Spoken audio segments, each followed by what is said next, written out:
Program makan siang gratis yang diusung pasangan calon nomor urut 2, Prabowo Subianto dan Gibran Rakabuming Raka, masuk dalam RAPBN 2025. Menteri Keuangan Sri Mulyani mengingatkan program makan siang gratis harus dikaji secara seksama, termasuk potensi defisit APBN 2025. Program makan siang gratis yang diusung calon presiden dan calon wakil presiden nomor urut 2 Prabowo Subianto Gibran Rakabuming Raka mulai dibahas dalam rancangan anggaran pendapatan dan belanja negara RAPBN 2025. Menko Bidang Perekonomian Erlangga Hartarto menyebut, selain demi kelancaran transisi pemerintahan, pendanaan makan siang gratis masuk RAPBN 2025 karena akan langsung dilaksanakan tahun depan jika Prabowo Gibran resmi ditetapkan KPU sebagai pemenang Pilpres. Erlangga menyebut anggaran untuk makan siang gratis berkisar Rp15.000 per anak.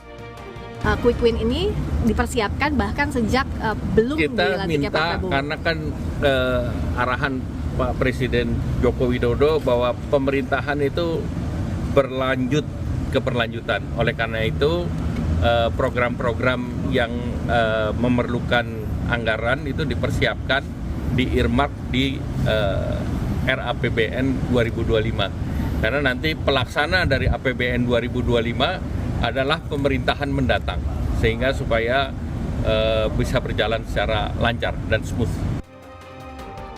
Cawapres nomor urut 2 Gibran Rakabuming Raka merespons program makan siang gratis yang dianggarkan Rp15.000 per anak.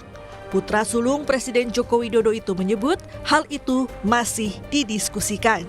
Yang makan siang gratis itu bisa diwujudkan Rp15.000 per anak, itu benar Mas? Ya nanti didiskusikan lagi ya. Tapi itu kan kemarin sempat masuk programnya pemerintah saat ini, apakah itu memang sudah dipikirkan atau memang itu ketentuannya seperti itu? Nanti kita bicarakan lagi ya.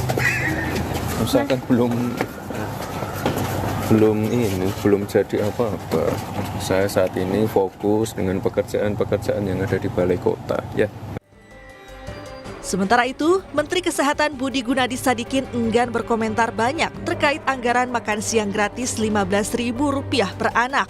Menurutnya, anggaran Rp15.000 per anak akan mencukupi jika penerapannya di wilayah Yogyakarta. Kalau anggaran yang mereka pasti lebih besar dugaan saya, karena makanya lebih banyak isi piringnya kan untuk 5 tahun ke bawah. Tapi Rp15.000 cukup nggak sih Pak untuk pemenuhan gizi anak gitu loh Pak, tingkat anak-anak? Saya tanya wartawan kalau makan Rp15.000 kenyang apa enggak? Kalau di Jogja cukup. Di sisi lain, Menteri Keuangan Sri Mulyani mengingatkan program makan siang gratis harus dikaji secara seksama, termasuk potensi defisit APBN 2025 yang diperkirakan sebesar 2,45% sampai 2,8%. Sri Mulyani menambahkan, anggaran program makan siang gratis akan disesuaikan dengan program lainnya yang sudah ada. Untuk postur awal ini, tadi telah disampaikan dari sisi penerimaan negara maupun belanja negara dijaga sehingga defisitnya untuk tadi adalah antara 2,45 hingga 2,8% dari GDP. Bapak Presiden meminta agar itu betul-betul dikendalikan dari sisi defisitnya. Data dari Kementerian Keuangan dan BPK mencatat, tren defisit APBN Indonesia pada tahun 2020 berada di angka Rp947,7 triliun. Lalu 2021 turun ke angka Rp775,1 triliun.